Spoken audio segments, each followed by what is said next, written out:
The crack of a gunshot echoed through the dusty streets of Snake River, Wyoming. But it wasn't the sound that made Nora Rhodes flinch. It was the cruel laughter that followed as her 8-year-old son Samuel tumbled into the dirt, his books scattered around him like fallen leaves. The year was 1878, and life in this frontier town had been unforgiving to a widow and her fatherless child. "Where's your pa to teach you how to stand up straight, boy?" jeered Billy Thompson, the blacksmith's son who at 12 had already learned to wield cruelty like a weapon. "Oh wait, you ain't got one." Samuel's eyes welled with tears as he scrambled to collect his primers and slate, his small fingers trembling. Nora rushed from the general store where she'd been purchasing fabric for mending, her heart breaking at the sight of her son's humiliation. "That's enough." She called out, her voice firm despite the quiver of rage beneath it. The boys scattered like prairie chickens at her approach, but the damage was already done.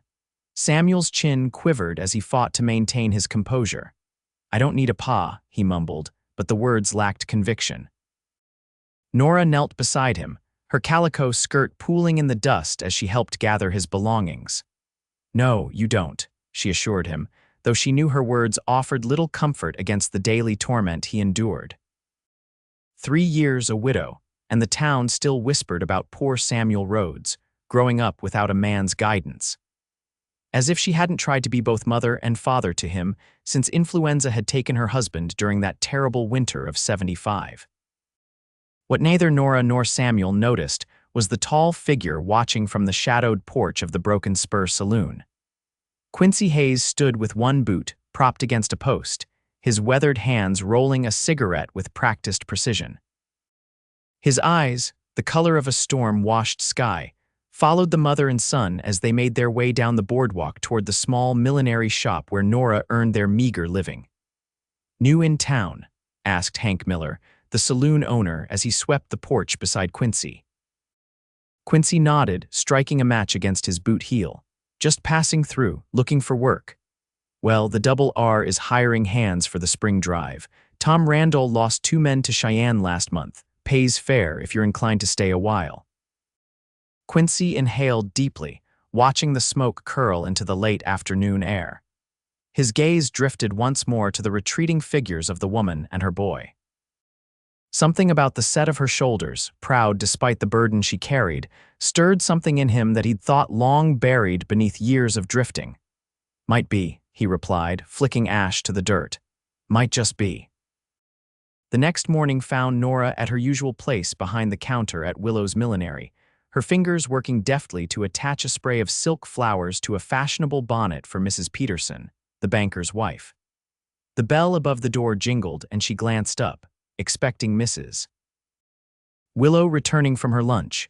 Instead, a tall man in a dust-covered duster filled the doorway, his broad shoulders nearly spanning its width. "Can I help you, sir?" she asked, setting aside her work. Men rarely entered the shop unless accompanying their wives or sweethearts.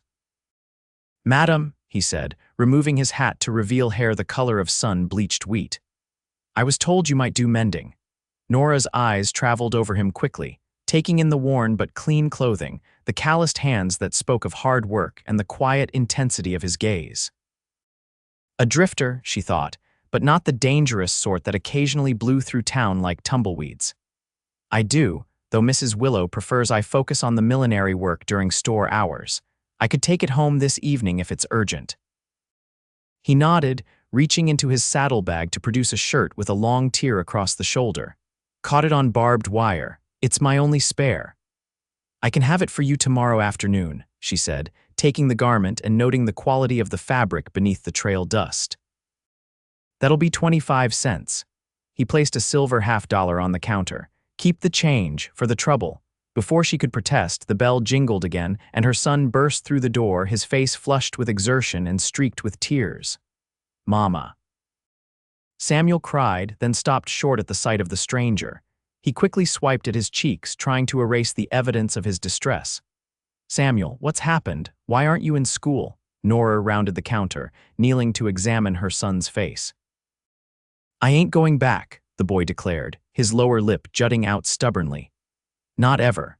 Nora sighed, recognizing the set of his jaw so like his father's. Did something happen with the Thompson boy again? Samuel's eyes darted to the stranger, pride warring with hurt on his young face. It don't matter, he muttered. Quincy Hayes replaced his hat, nodding to Nora. I'll return tomorrow for the shirt, madam. Much obliged. His eyes met Samuel's briefly, something unspoken passing between man and boy before he turned and left the shop. That evening, after Samuel had finally fallen asleep, Nora sat by lamplight at her kitchen table, mending the stranger's shirt with careful stitches. The small house at the edge of town, all she had managed to keep after settling her husband's debts, was quiet save for the occasional creak of the wind against the shutters and the soft sound of her needle through fabric. She examined the shirt more closely now, noting the initials QH. Embroidered discreetly on the inside collar. A man who cared enough for his belongings to have them marked then. Not just a drifter, perhaps. The tear was clean, and her stitches would barely show once she was finished. A sudden pounding at the door made her start, the needle pricking her finger. Setting the shirt aside, she moved cautiously to the window, peering out into the darkness. The silhouette of a horse and rider stood in her yard, illuminated by the spill of lamplight through her curtains. "Mrs. Rhodes," called a deep voice she recognized from the shop. "It's Quincy Hayes." "I apologize for the hour, but there's something you should know." Hesitantly, Nora opened the door, keeping one hand on the frame. "Mr. Hayes, what brings you here at this time of night?" In the golden wash of lamplight, his features seemed carved from stone, his expression grave. "Madam, I was at the Broken Spur this evening. Overheard some talk about your boy. Seems he got into it with the blacksmith's son after school, Thompson's threatening to make trouble for him."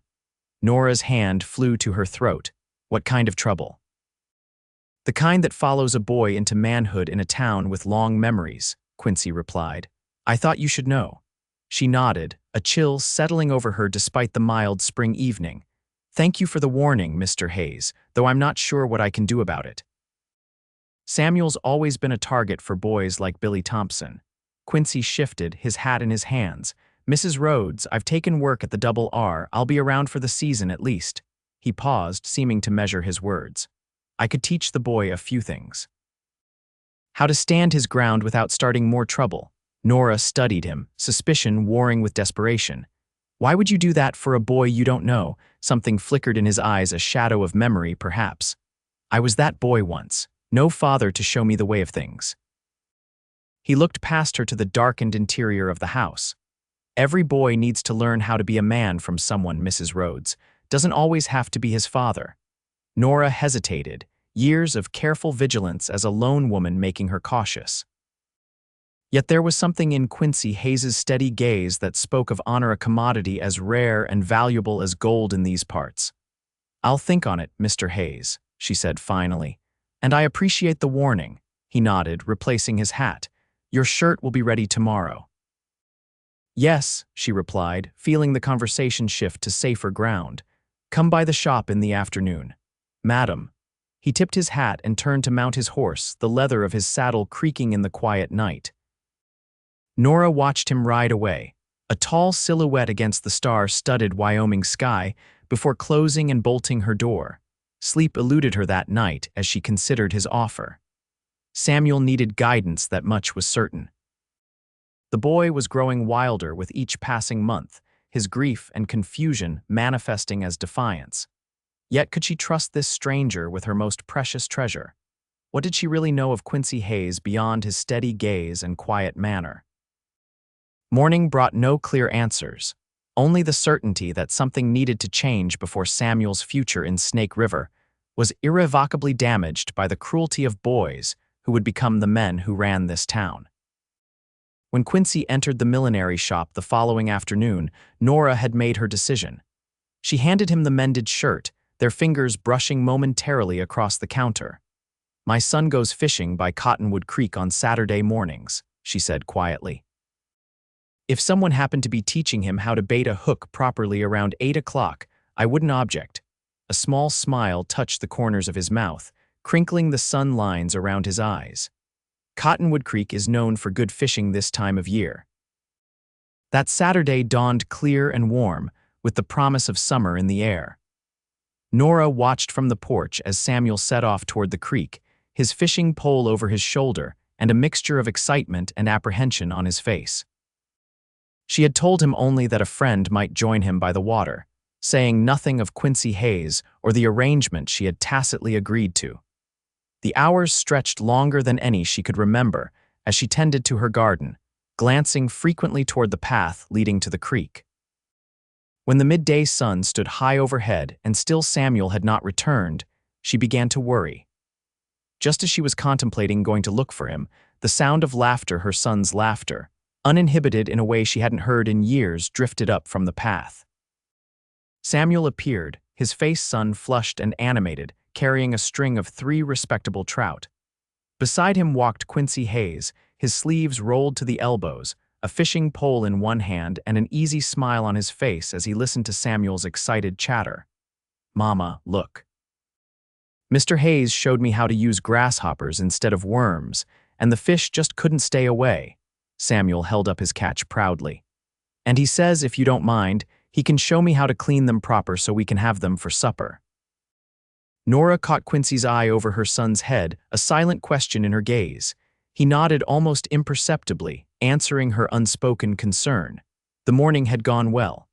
"That would be fine," she said, finding herself returning Quincy's smile. "I'll get the frying pan ready." As the weeks passed, Quincy's presence became a regular fixture in their lives. Every Saturday, he and Samuel would fish or explore the countryside, returning with stories and small treasures, interesting rocks, eagle feathers, once even a turtle that Samuel begged to keep until Quincy gently explained why it needed to remain in its natural home. Midweek, Quincy often stopped by in the evenings, ostensibly to check on Samuel's progress with the wooden carving he was teaching him or to bring news from the ranch. These visits inevitably stretched into shared suppers at Nora's kitchen table, where the conversation flowed more easily than she would have thought possible with a man she'd known for such a short time. What surprised her most was the change in Samuel. The defiant, tearful boy was giving way to a more confident child who walked with his head higher. The taunts about his lack of a father hadn't stopped entirely, but Samuel had learned to respond with quiet dignity rather than helpless anger. "Mr. Hayes says a man's measured by what he does, not what folks say about him," Samuel told her one evening as she tucked him into bed. "He says Pa would be proud of me for taking care of you." Nora's throat tightened with emotion. "He's right, your father would be very proud." She smoothed his hair back from his forehead. "What else does Mr. Hayes tell you?" Samuel's eyes, heavy with sleep, blinked up at her. "He says you're the prettiest lady in Wyoming territory," he murmured. "But that's not news, Mama. Everybody knows that." Heat bloomed in Nora's cheeks at this revelation. She had been so focused on what Quincy was teaching her son that she hadn't allowed herself to consider what might be developing between them. Or perhaps she had deliberately avoided examining the warmth that spread through her whenever he appeared at her door, hat in hand, and that quiet smile lighting his eyes. The 4th of July celebration brought the entire town of Snake River together for a day of festivities. Tables groaned under the weight of potluck dishes. A makeshift dance floor had been constructed in the town square, and children ran wild with the rare freedom of a holiday. Nora wore her best dress, blue calico with white trim that Samuel said matched her eyes, and a straw bonnet adorned with ribbons she had crafted herself. She was arranging her contribution of apple pies on the dessert table when she felt a presence behind her. Turning, she found Quincy Hayes looking more polished than she had ever seen him, in a clean shirt and vest, his hair slicked back with pomade. "Mrs. Rhodes," he greeted her, his eyes taking in her appearance with obvious appreciation. "You look lovely today." "Thank you, Mr. Hayes," she replied, suddenly aware of the curious glances from the ladies manning the neighboring dishes. Quincy Hayes's attention to the widow Rhodes and her son had not gone unnoticed in Snake River. Before either could say more, Samuel bounded up, his face flushed with excitement. "Mr. Hayes, they're starting the shooting contest. Can we go watch?" Quincy glanced at Nora for permission, which she granted with a nod. "We'll be back directly, Mrs. Rhodes," he promised, allowing Samuel to tug him toward the field where targets had been set up. Nora watched them go, her heart full at the sight of her son's hand trustingly clasped in Quincy's larger one. So engrossed was she in the picture they made that she didn't notice Martha Peterson approaching until the banker's wife spoke directly beside her. My, Nora, seems you've caught yourself quite a fish there." Nora turned, a denial ready on her lips, only to be met with Martha's knowing smile. "I'm sure I don't know what you mean, Martha. Mr. Hayes has simply been kind enough to take an interest in Samuel's welfare." Martha's perfectly arched eyebrow spoke volumes. "And I'm sure his interest stops precisely there, though I can't say I blame you for encouraging it. Quincy Hayes is quite the specimen, and it's been, 3 years since Robert passed. A woman has needs, after all." Heat flooded Nora's face, both at the implication and the reminder of how quickly gossip spread in Snake River. "Mr. Hayes is a friend, nothing more," she insisted.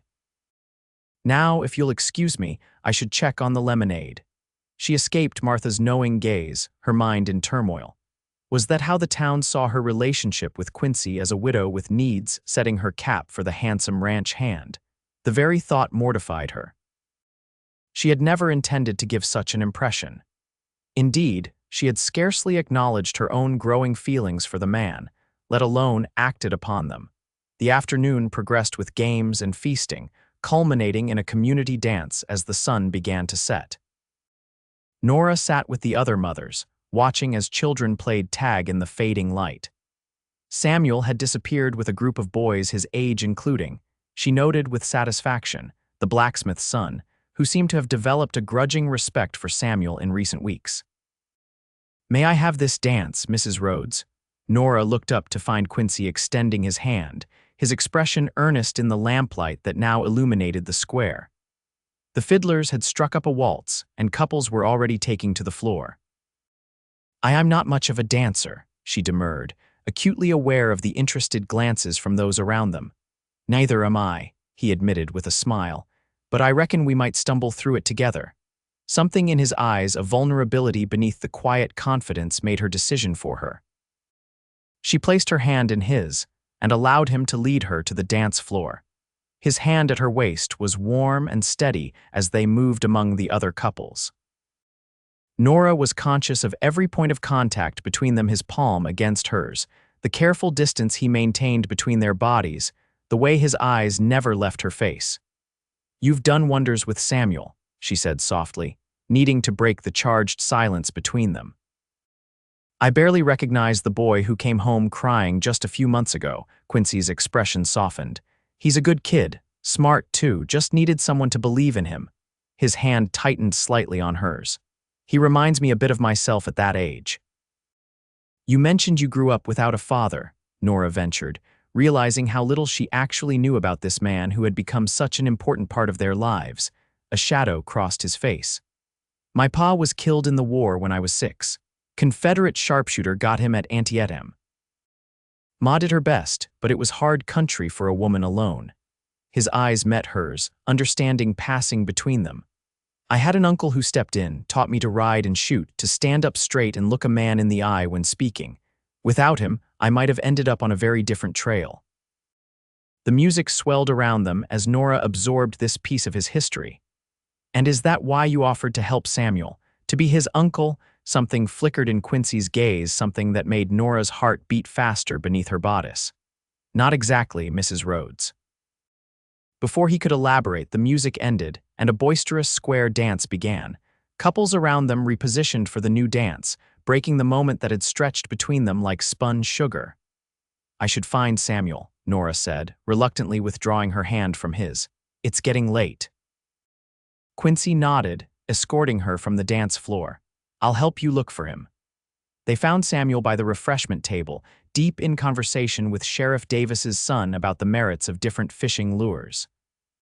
The boy's easy camaraderie with his peers, something that would have been unthinkable months ago, brought a lump to Nora's throat. "Time to head home, Samuel," she called, watching as he said his goodbyes without protest.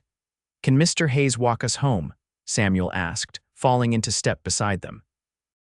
"He promised to show me the Big Dipper tonight." Nora glanced at Quincy, who was carefully not meeting her eyes. "If Mr. Hayes doesn't mind," she replied. "It would be my pleasure," Quincy said, his voice carrying a warmth that made Nora glad for the darkness that hid her blush. The walk home under the star-spangled Wyoming sky was filled with Samuel's chatter about the day's events and Quincy's patient responses. When they reached the small house, Samuel rushed ahead to the porch, eager to begin his astronomy lesson. "I appreciate you walking us home," Nora said as they approached the house at a more measured pace. "And everything else you've done for Samuel, for us." Quincy stopped, turning to face her in the silver wash of moonlight. "Mrs. Rhodes, Nora," he began, her given name sounding intimate on his lips.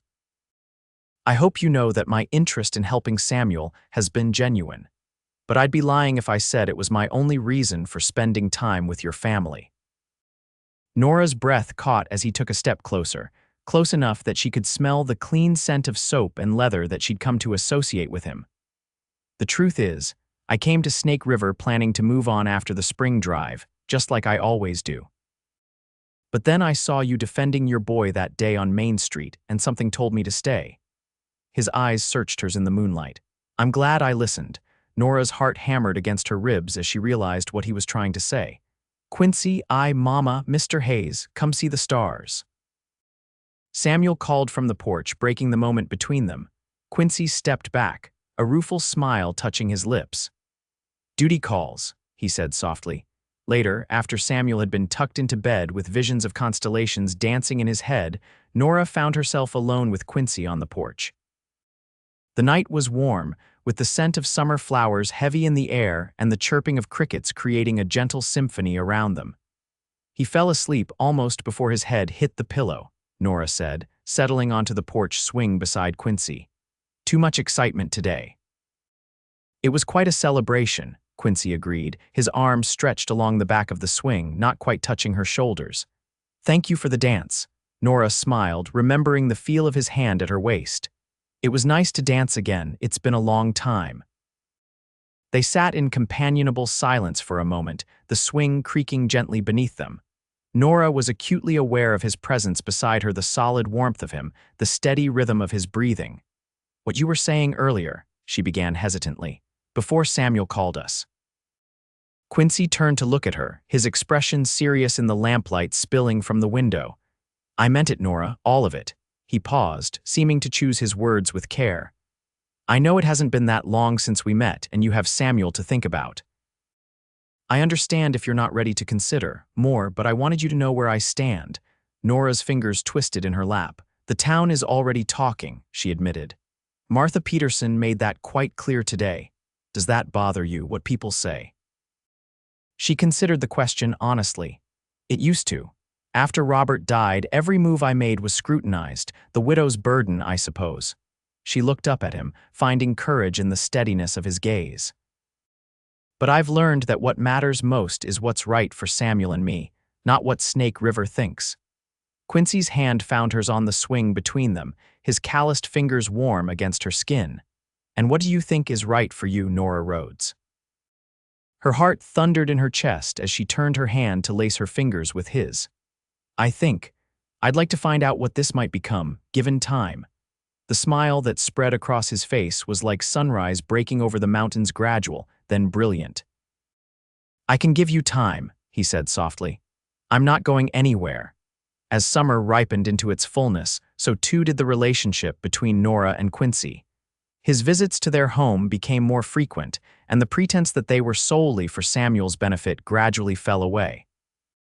They established a routine of Sunday dinners after church, where Quincy would join them at Nora's table for roast chicken or beef stew, depending on what the Double R could spare from its stores.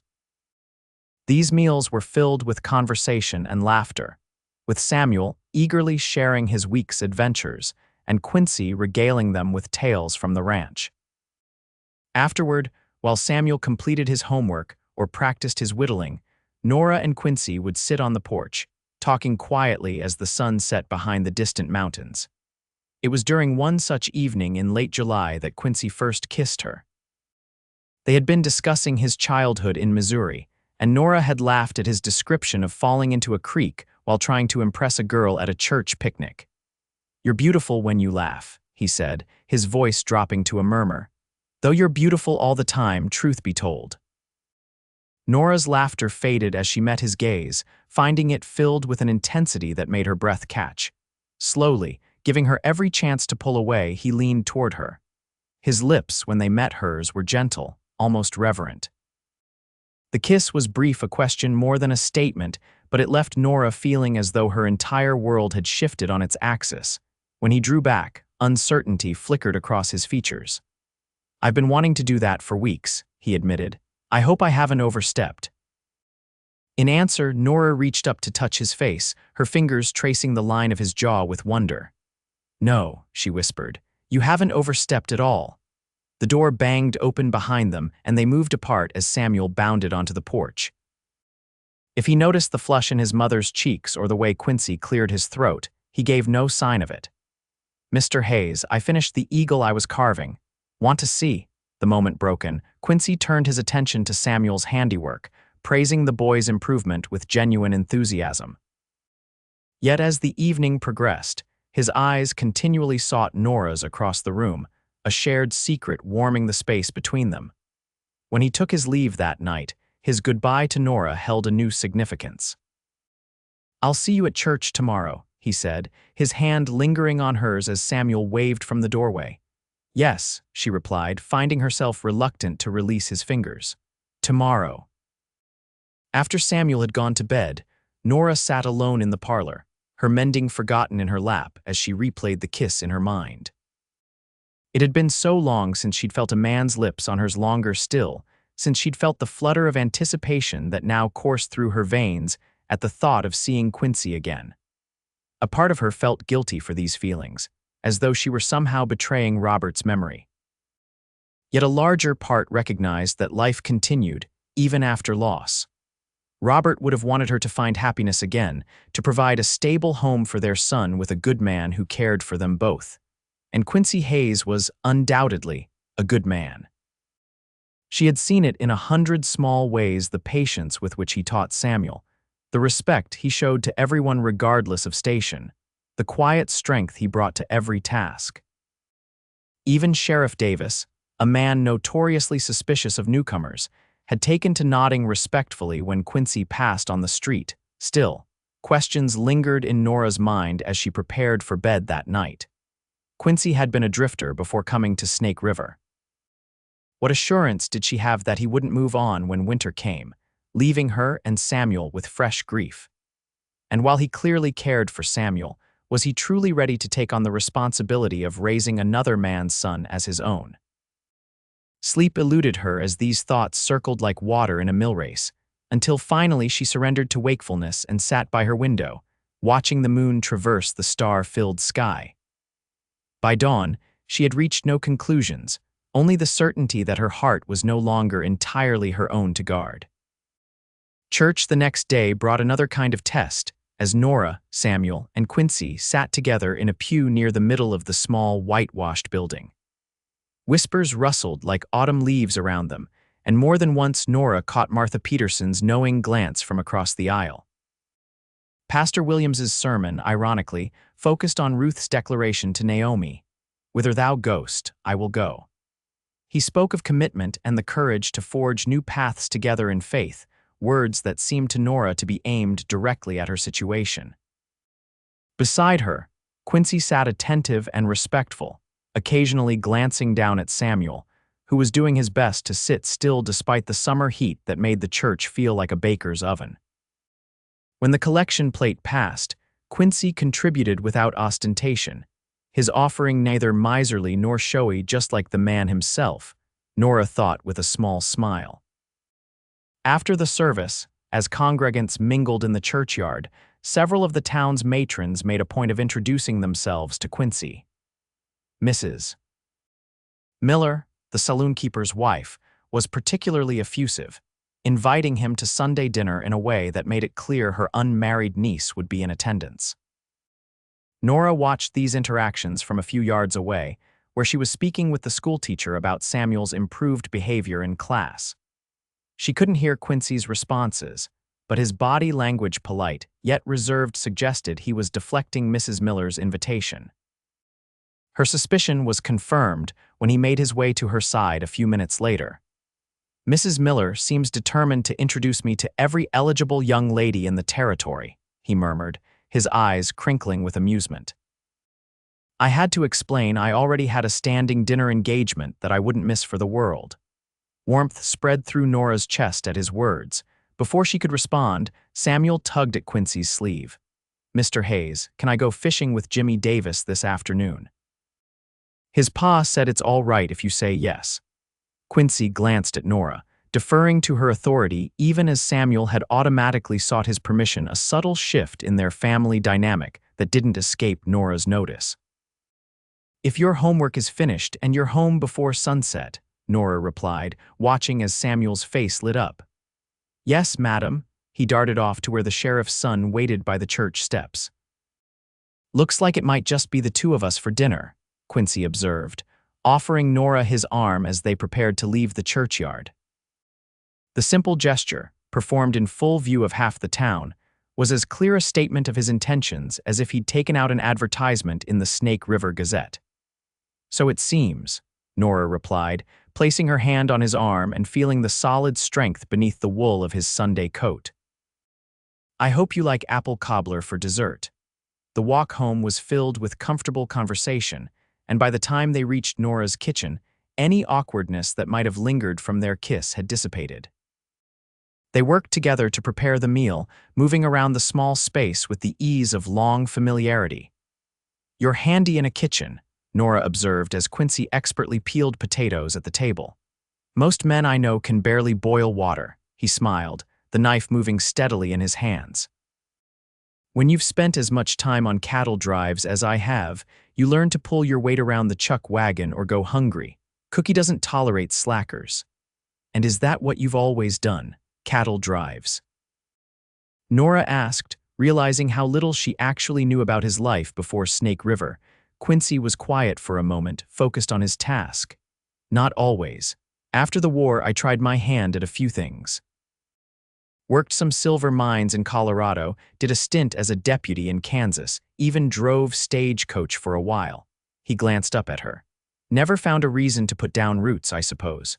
The unspoken question hung between them. Had he found that reason now? Their meal, when they sat down to it, was simple but satisfying: roast beef with potatoes and carrots, fresh bread from Nora's oven, and the promised apple cobbler for dessert. The conversation flowed easily, touching on everything from the upcoming county fair to the latest letter from Nora's sister in St. Louis. As they lingered over coffee afterward, Quincy reached across the table to take Nora's hand. "I've been thinking," he began, his thumb tracing circles on her palm. "The Double R has a small foreman's cabin that's standing empty. Tom Randall mentioned I could have it if I wanted to stay on after the summer." He met her eyes steadily. "I told him I'd think about it." Nora's heart quickened at the implication. "And have you thought about it?" "Every day," he admitted. "I've never stayed in one place this long without feeling the itch to move on, but now—" He paused, his expression growing serious. "Now I'm thinking about what it might be like to watch the seasons change in one place, to build something lasting." Nora swallowed, aware that they were discussing far more than housing arrangements. "It would be a change for you," she said carefully, "putting down roots after so long on the drift." "Yes," he agreed, "but some changes are worth making." His eyes held hers, the question in them as clear as if he'd spoken it aloud. Before Nora could respond, the front door banged open and Samuel's excited voice called through the house. "Mama, Mr. Hayes." "I caught the biggest trout you ever saw." The moment broken, they exchanged rueful smiles as Samuel burst into the kitchen, proudly displaying his catch. The conversation about futures and changes would have to wait for another day. August brought the county fair, and with it a rare opportunity for celebration. The entire town of Snake River, along with settlers from miles around, gathered at the fairgrounds on the outskirts of town for 3 days of competitions, exhibitions, and socializing. Nora had entered her apple preserves and a quilt she'd been working on all winter, while Samuel was beside himself with excitement over the prospect of entering the junior marksmanship contest that Quincy had been coaching him for. "Remember, steady breath and smooth squeeze," Quincy reminded Samuel as they approached the shooting range on the fair's second day. Don't jerk the trigger. Samuel nodded solemnly, clutching the small .22 rifle that Quincy had loaned him for the contest. At 10 paces, he would be aiming at tin cans set on a fence rail, a far cry from the sophisticated targets the men would shoot at later, but an appropriate challenge for boys his age. Nora watched from the sidelines, her heart in her throat as Samuel took his place in line with 5 other boys, including Billy Thompson. The blacksmith's son had eased his tormenting of Samuel in recent months, especially after Quincy had had a private word with his father, but there remained a competitive edge to their interactions. He'll do fine, Quincy assured her, standing close enough that their shoulders touched. He's got a good eye and steady hands. It's not his shooting I'm worried about, Nora confessed in a low voice.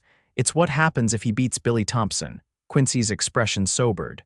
Win or lose, Samuel knows to conduct himself with dignity. We've talked about that.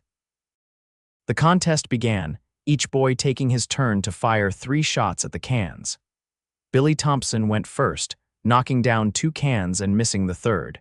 He stepped back with a satisfied smirk, clearly confident that his score would be difficult to beat. 2 more boys took their turns, each managing to hit only 1 target. Then it was Samuel's turn. Nora held her breath as her son stepped up to the line, his small frame straight and determined. He raised the rifle to his shoulder just as Quincy had taught him, took a deep breath and fired.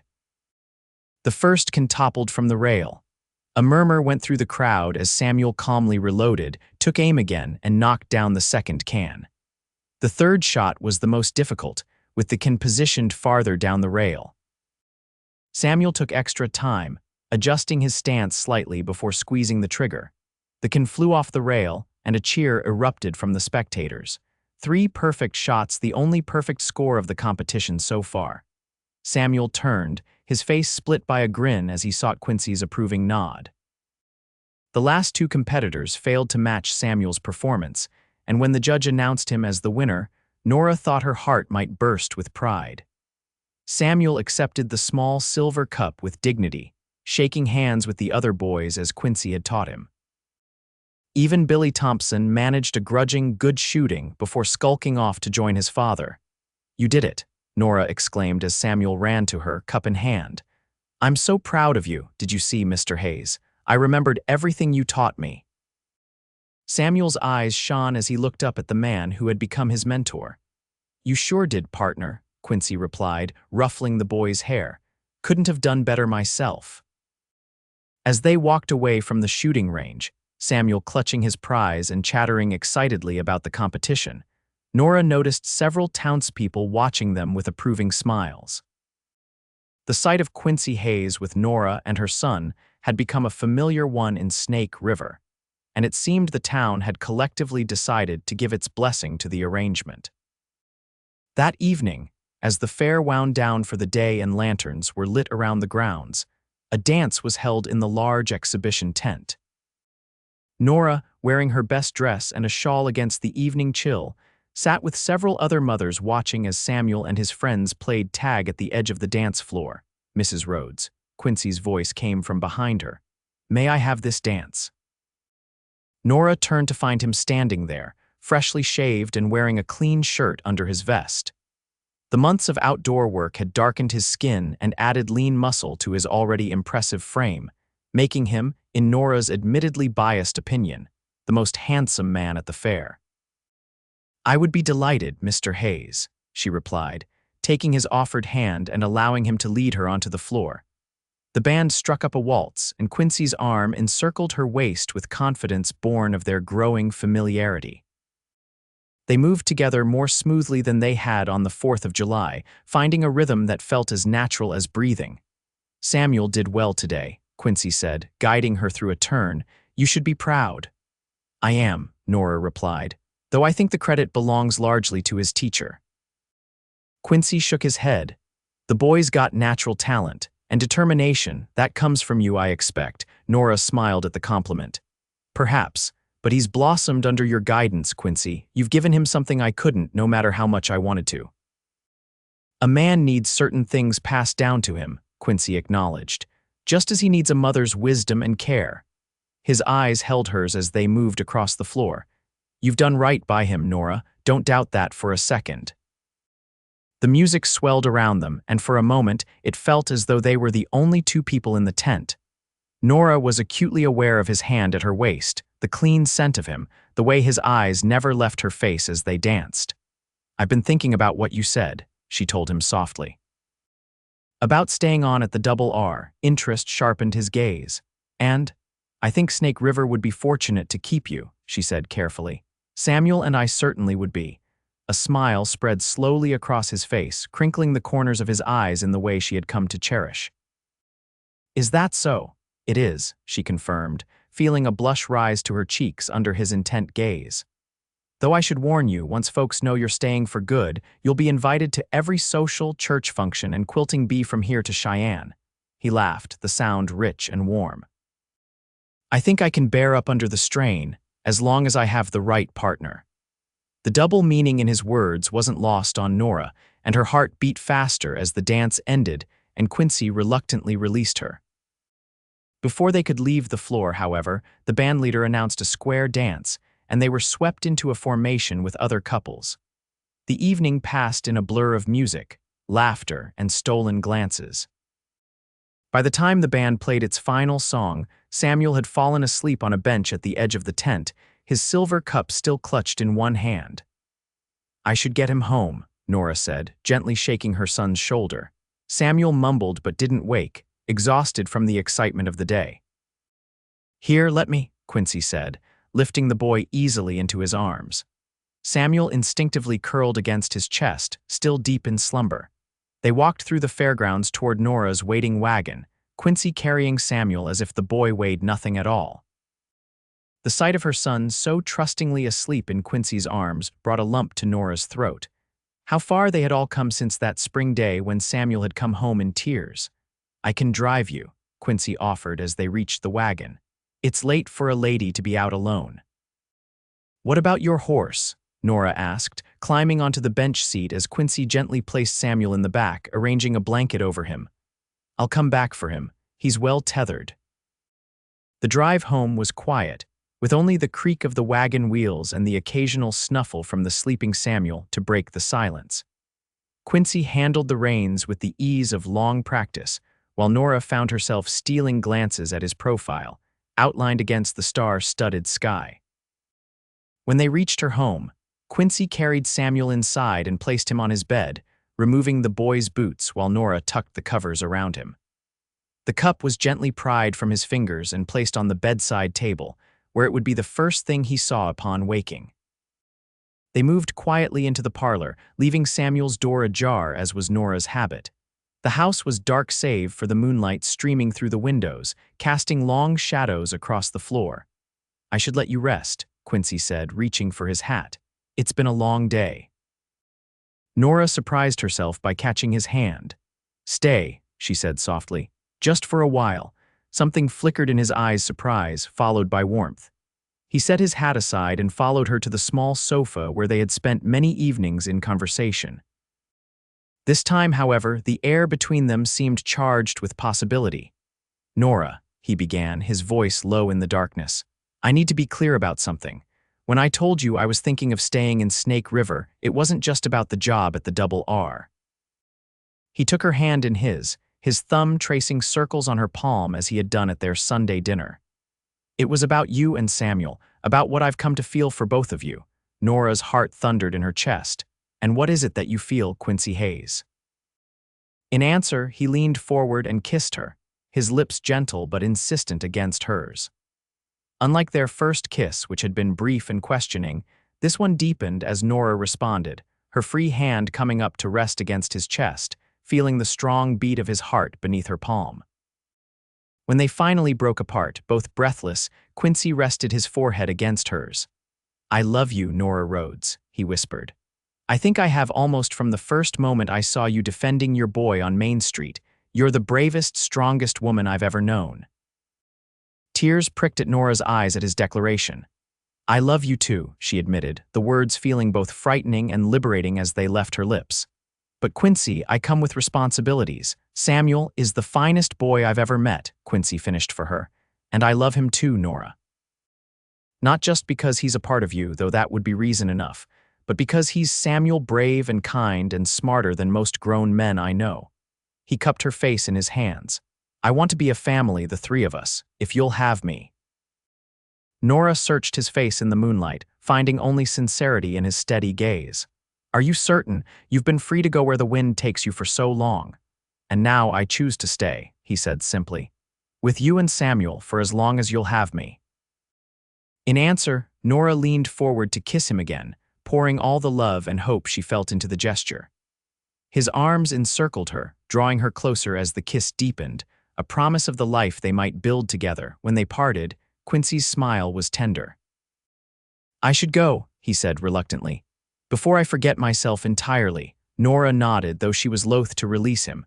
Will you come for Sunday dinner tomorrow? Try and stop me, he replied, standing and reaching for his hat. At the door he turned back to her. Sleep well, Nora Rhodes. And you, Quincy Hayes, she replied, watching as he disappeared into the Wyoming night.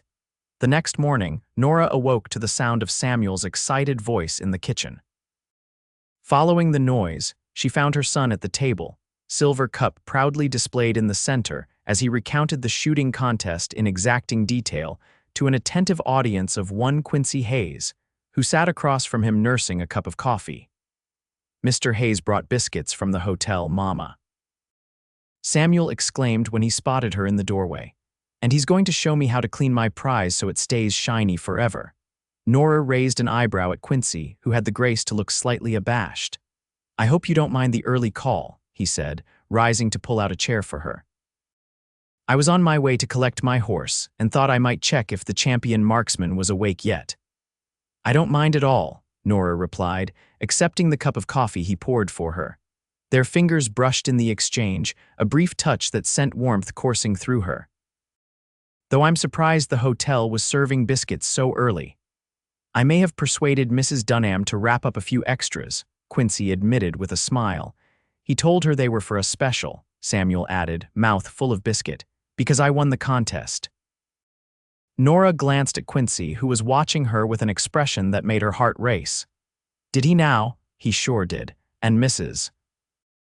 Dunham said it was about time somebody looked after us proper-like, and Mr. Hayes said, Samuel, Quincy interrupted gently.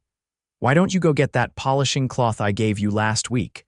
It'll be perfect for your cup. Once Samuel had scampered off to his room, Quincy moved to stand beside Nora's chair. That boy misses nothing, he said ruefully. I apologize if he's put you in an awkward position. Nora looked up at him, finding his face creased with concern. What exactly did you tell Mrs. Dunham?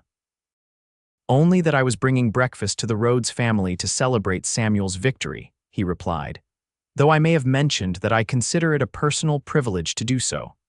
I see, Nora said, fighting a smile, and what did Mrs. Dunham have to say about that? That you're a fine woman who deserves happiness, and if I had any sense at all, I'd do something about it before someone else did. He knelt beside her chair, taking her hand in his. Nora, I meant what I said last night. I love you and Samuel. I want to be a family. Nora's free hand moved to touch his face, tracing the line of his jaw with wonder. We want that too, she whispered. Very much. The sound of Samuel's returning footsteps broke them apart, but not before Quincy had pressed a quick kiss to her palm. We'll talk more later, he promised, rising to his feet as Samuel burst back into the kitchen, polishing cloth in hand. The remainder of that Sunday passed in a haze of happiness for Nora. After church, where more than a few knowing glances were directed their way, they shared the promised dinner at her table. Samuel, still riding high on his contest victory, dominated the conversation with plans for future shooting competitions and fishing expeditions. Mr. Hayes says I might be ready for deer hunting by next fall, he announced as they lingered over Nora's apple pie. If that's all right with you, Mama. Nora glanced at Quincy, who watched her with a combination of hope and apprehension. I think that would be fine, she said carefully. If Mr. Hayes is still here to take you, Samuel frowned, looking between them. Why wouldn't he be here? He's staying at the Double R, isn't he? Quincy cleared his throat. That's something your mother and I need to discuss, Samuel. He met the boy's confused gaze steadily. "But I want you to know that no matter what happens, I care about you very much. You're an exceptional young man, and it's been my privilege to teach you what I can." Samuel's frown deepened. "Are you leaving?" he asked, his voice small. "Like Pa did." "No," Quincy replied firmly. "Not like that." "Never like that." He glanced at Nora, seeking her permission before continuing.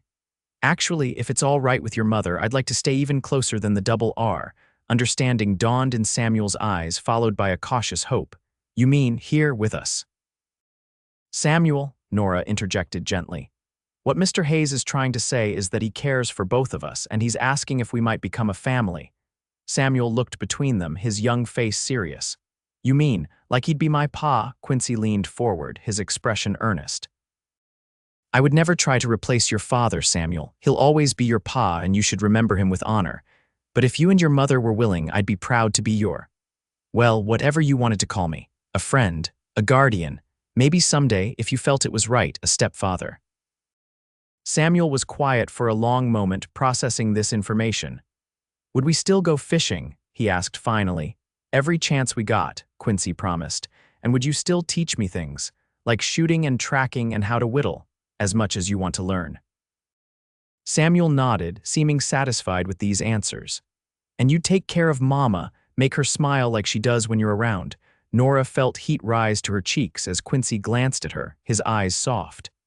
"That would be my greatest honor, Samuel." The boy considered this solemnly before breaking into a wide grin. "Then I think it's a good idea. Billy Thompson can't say I don't have a father anymore." Nora felt tears sting her eyes at her son's simple acceptance. "It's not quite that simple, sweetheart. Mr. Hayes and I would need to be married first, so get married," Samuel said with the straightforward logic of childhood. "Pastor Williams can do it after church some Sunday. That's what he did for Mr. and Mrs. Peterson's daughter." Quincy laughed, the sound rich and warm. "Your son has a practical mind, Nora. I've always admired that about him." "Indeed," Nora replied, unable to suppress her own smile. "Though I think we might want a slightly longer engagement than some Sunday, Samuel." "Why?" Samuel asked, genuinely perplexed. "You love Mr. Hayes, don't you? And he loves you.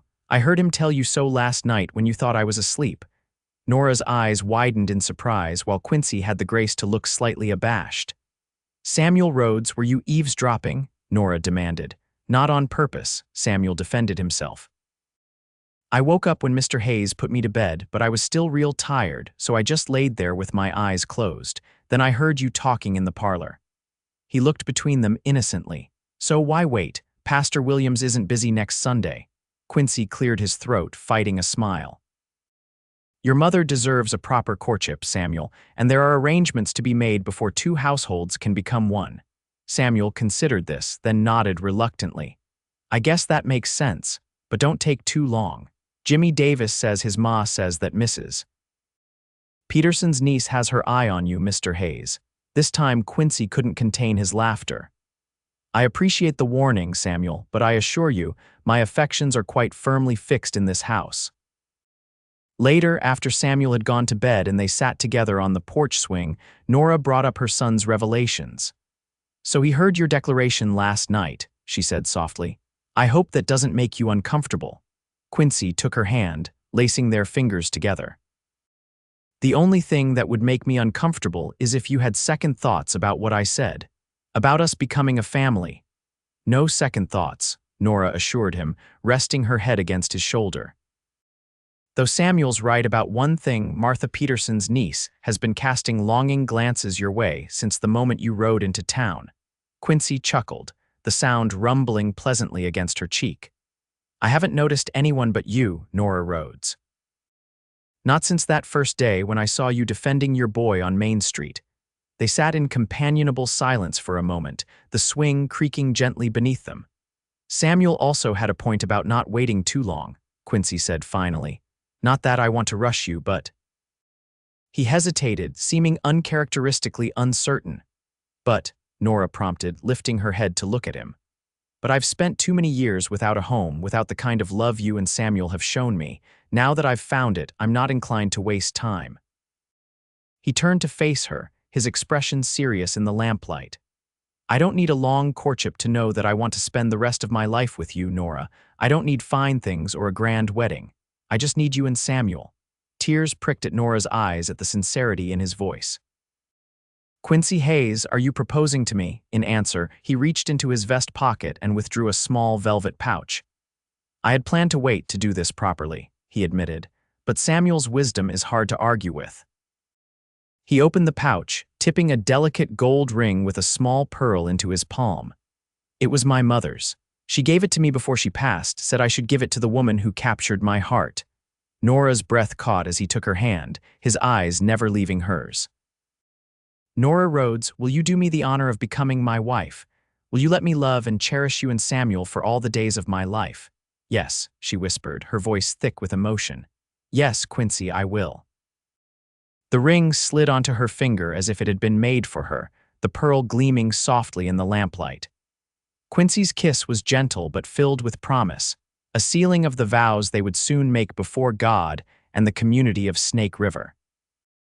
When they finally broke apart, Nora rested her forehead against his. Samuel will be pleased, she murmured. Though I still think we should wait a bit longer than next Sunday, Quincy laughed softly. Whatever you wish, my love. Though I warn you, if we wait too long, your son might take matters into his own hands and arrange the whole thing himself. He's quite capable of it, Nora agreed with a smile. He's very much like his father, that way determined and resourceful. And like his mother, brave and true, Quincy added, pressing a kiss to her forehead. We're going to be a fine family, Nora Hayes. The name, spoken aloud for the first time, sent a thrill through Nora. Nora Hayes. A new chapter, a new beginning, yet built on the foundation of all she had loved and lost and learned. Yes, she agreed softly. I believe we are. The wedding took place in late September when the aspen trees had turned to gold and the air held the crisp promise of autumn. Not the hasty ceremony after church that Samuel had initially suggested, but not a long engagement either. Just time enough for Nora to sew a new dress of pale blue, silk that Martha Peterson declared brought out her eyes, and for Quincy to finish the small additions he'd been making to Nora's house, a larger bedroom for Samuel, a covered porch that wrapped around two sides of the house, and a proper stable for his horses. The entire town turned out for the ceremony, filling the little whitewashed church to capacity. Samuel stood proudly at Quincy's side, serving as best man despite being half the height of the other groomsmen. When Pastor Williams pronounced them husband and wife, the boys' cheer was the loudest of all. The celebration afterwards spilled from the church onto Main Street, with tables of food provided by the Ladies' Aid Society and music from a band comprised of local talent. As the sun began to set, casting long shadows across the festivities, Quincy found a moment to pull his new wife away from the well-wishers. Mrs. Hayes, he murmured, leading her to a quiet spot behind the church where they could see the mountains gilded by the setting sun. I do believe this is the happiest day of my life. Mine too, Nora replied, her arms encircling his waist as she looked up at the man who was now her husband. Though I think Samuel might contest that claim. He hasn't stopped smiling since you put that ring on my finger. Quincy laughed, the sound rich with contentment. He told me this morning that he can't wait to show Billy Thompson his new paw's quick draw. I'm afraid I may have created a monster. A very happy monster, Nora agreed, leaning into his embrace. You've given him back his confidence, Quincy. I can never thank you enough for that. No thanks needed, he replied, pressing a kiss to her forehead. That boy has given me as much as I've given him. You both have. He drew back slightly to look into her eyes. I rode into Snake River with nothing but my horse and the clothes on my back, a drifter with no destination in mind. Now I have a home, a family, a purpose. And we have you, Nora said softly. The answer to prayers I was afraid to speak aloud.